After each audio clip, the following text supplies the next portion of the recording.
Yeah, I'm ready. 1, 2, 3, 4, 5, 6.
Now at 6, more than 2 decades later, people continue to honor those who lost their lives on 9/11. The stair climb happening right here in central Alabama. Then the latest on an officer-involved shooting in Birmingham that shut down the interstate for hours. Plus, it's a game day unlike any other as Nick and Terry Saban enter Saban Field for the first time. Live, streaming, and on the ABC 3340 app. This is ABC 3340 News Weekend. It is college football Saturday. We are looking at the views from Auburn and Tuscaloosa. The Tide take on South Florida with California at Auburn. Both teams had pretty good game day weather across the state. Meteorologist Riley Blackwell joins us now. Riley, we had some little bit of rain earlier today, but how does the rest of our game day look? I think the rest of the afternoon and evening looks just fine. We have this cold front that's pushing its way through. It did prompt a couple of showers early this morning, but now the rest of the state is nice, calm, and dry with nothing but a few fair weather clouds overhead, and temperatures are way down. We're at 82 Birmingham, 84 Pell City, 77 Coleman, Haleyville, 81 in Jasper. And for really along and north of Birmingham, it feels really good. Very low dew points. We're at 45 for a dew point in Coleman, 44 up in Haleyville. Still a little bit more humid further south you are, but still, it feels great. And overnight tonight, several places could easily be in the lower 50s, with most of us in the middle 50s with mostly clear skies. But temperatures will heat up just a little bit, but the tropics are really starting to heat up. We'll take a look at the tropics in the full 7-day, all coming up. New at 6, a chase across 5 counties ends with a 15-year-old behind bars. It started in Center early this morning when ALEA attempted to stop the SUV. The driver failed to stop and the chase began. The suspect crashed into 2 vehicles in Jefferson County, but the chase didn't end until Tuscaloosa County, where the driver's SUV left the road, hit a fence and then a building. The driver then ran from police before being arrested. No one was hurt. The suspect has been identified as a 15-year-old from Tennessee. They have been taken to the Tuscaloosa County Juvenile Detention Center. Another pursuit involving a juvenile in Shelby County ends with a motorcycle in police custody. It started in Alabaster and ended in Helena after the suspect crashed and ran from the scene. Helena police say the suspect is a male juvenile who had been cited several times before. Officers were waiting for the juvenile to return home overnight. People living in the old Cahaba community were asked to remain indoors until the search was complete. There was no danger to the community. We have reached out to police to learn if the juvenile was ever taken into custody. A school resource officer for Pelham Park Middle School is now on administrative leave. This following allegations against the officer first circulated on Wednesday. Pelham police say a student's parent shared messages between the SRO and the student from May of this year that could be considered inappropriate. The officer was immediately placed on paid administrative leave and has not been to the school since Wednesday. This investigation is ongoing. Birmingham police have released new body camera footage after an officer-involved shooting on Wednesday. Chief Scott Thurman says the video has been shared so the public can see what led up to the officer firing his weapon at the suspect. Police first reported the suspect fired at police. Now Chief Thurman says this was not the case. In this video, you can see the officer yelling several times at the suspect to drop his weapon. This is what led up to the shooting. Get on ground! Drop the gun! Drop the gun! Hey, back up, TJ! Drop the gun! Drop the gun!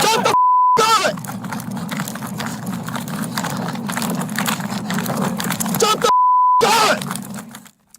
The suspect was identified as 28-year-old Jalen Patton. The video we saw shows Patton refusing to stop when police tried to pull him over. The car rolls into the grass where he gets out and starts running. You can then hear the officer yell, "Drop the gun." When the suspect jumps the fence, the officer yells at him not to pick it up. Thurman says it's important to show the video to provide transparency about exactly what happened. We want to be sure that we clarify that with the public, that our officer was not shot at, but we do see from the video that this individual did have a gun and what transpired and led up to the shooting. What was the initial traffic stop for? So it was an investigatory traffic stop for some criminal activity that the officers had witnessed prior to this event. Patton is now facing criminal charges, but police did not clarify what those charges are. Records show Patton has a criminal history with several charges like drug trafficking and attempting to elude over the past few years. Patton is still at the hospital, but he is expected to recover. I just feel bad for the senior citizens, the elderly people here that's been here all their life, and now they can't even come and sit on the front porch.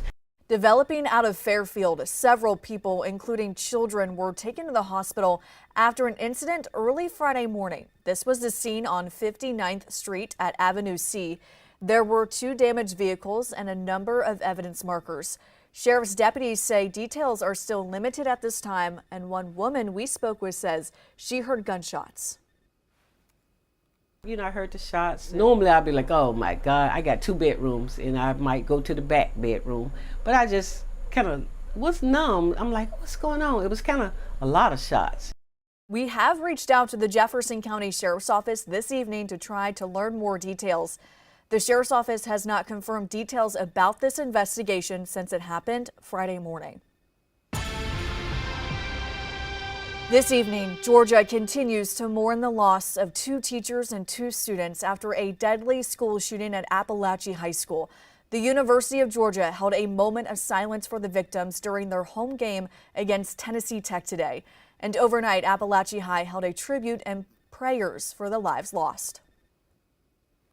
The 14-year-old Colt Gray is charged in connection to the shooting. He appeared in court on Friday, just feet away from the families of his alleged victims. His father, Colin Gray, was also in court. He is charged with several felonies, including second-degree murder and involuntary manslaughter. Investigators say Gray knowingly allowed his son to have a gun. Sources tell ABC News he gave the teenager the assault-style rifle as a Christmas gift.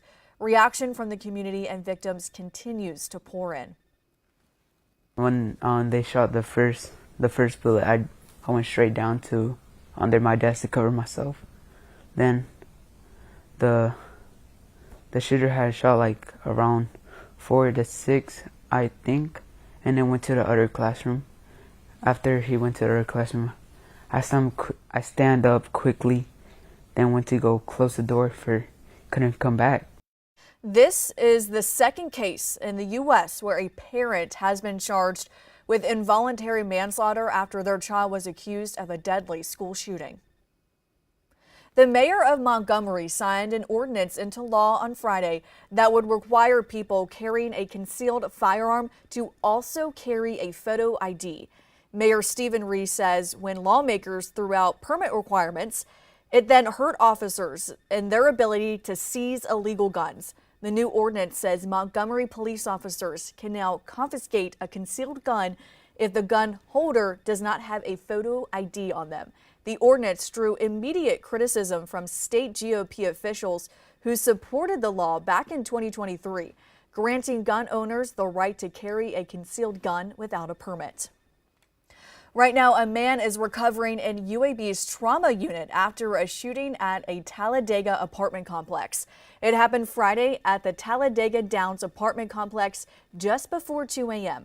This was one of 3 shots fired calls Talladega police responded to this week. Police also found at least 3 cars were struck by gunfire, as well as 2 vacant apartments. This investigation is ongoing. We also reported a deadly shooting at the same apartment complex back in March of 2023. 2 people were killed in that shooting.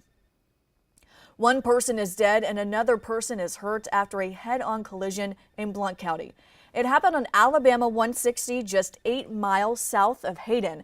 The victims are identified as Gregory Cantrell and Annette Lake. Cantrell died when his car collided with Lake's SUV. Lake was transported to the hospital for treatment. The crash is still under investigation. Next week will mark 23 years since 9/11. Today, the city of Hoover held their annual stair climb to remember, to honor the first responders who gave their lives on that day. ABC 3340's Olivia Goche has the story. 2,200 stairs. That's the number of stairs first responders climbed as they made their way up the World Trade Center. The patriotism of the men and women of that day will never be forgotten. Right here in Hoover, first responders honored their lives and efforts by making their way up the Galleria Tower. I'm really proud that our community continues, after 23 years, coming out and honoring those that gave their lives. Firefighters, police officers, and community members from across central Alabama have gathered to climb the equivalent of 110 stories. Just understand the sacrifice that those members made, and their families and their friends, all the departments. It's a pretty remarkable, humbling experience. In addition to photos hanging on the walls of the stairwell, all of the firefighters could be seen wearing photos around their neck, each photo of a different person with a different story. Something Hoover Fire Chief Clay Bentley says is another part of his why. We're able to go in the stairwell and actually see a picture of every public safety official who died that day. And it's a time for us to reflect and to remember. While some participants were no stranger to this feat, it put things in perspective for one first-time climber, Andrew Stevens. It really makes me appreciate my job a little bit more. Like I said, just all the respect for them guys that, lost their lives and everything, and it just really makes you appreciate it more, want to do your job right. Loaded down with 40 pounds of gear, those 2,200 stairs or 110 stories are equivalent to roughly 2 miles. In Hoover, Olivia Goche, ABC 3340 News. About 100 people participated in the climb today. Money raised from this event will benefit the Hoover Public Safety Charity Foundation. I remember the day, September 7th, 1965, Holt High School was integrated like it was yesterday. As I've gotten older, I've realized it was one of the most important events I've probably ever witnessed. The Tuscaloosa County School System honored the first African American students to ever enter Holt High School. They're called the Courageous 7. The 7 students entered the school in 1965 and integrated the campus for the first time. 4 of the members were there to witness a special plaque in their honor. This was just some of what they had to say during Friday's ceremony. I'm so just happy, my heart is happy to see Alfred, to see y'all. It's just amazing to see all the students that has gathered here together. Holt High School alumni and Senator Gerald Allen also presented the Courageous 7 with a special resolution naming September 7th the Courageous 7 Day in Alabama. Birmingham City Schools is rolling out a new strategic plan. Superintendent Dr. Mark Sullivan says their Success Starts Here plan was developed after months of meetings with staff, parents, and partners. He says this feedback highlighted areas that needed to be addressed. Sullivan says he wants to be transparent with the community, and whether goals of this plan are met or not, it will be posted to the district's website. Accountability starts with us at the district office. We want to make sure that we are consistent and clear about our priorities and our expectations. We cannot hold people accountable if we're not providing them with a comprehensive, cohesive vision for the future. There will be community meetings over the next few weeks to inform the community on this new plan. The first meeting will be Monday at A.H. Parker High School starting at 6. Next Friday, Birmingham City Schools will also host a parent information fair. It will be at the Lincoln Center on 9th Avenue North starting from 8:30 to 11:30. The fair will give parents a chance to learn more about the Birmingham City Schools district departments and how they support students and families. Boeing's first astronaut mission officially ended on Friday, but not as planned. The Boeing Starliner returned to Earth with an empty capsule as 2 test pilots remain in space. ABC's Zoreen Shah reports.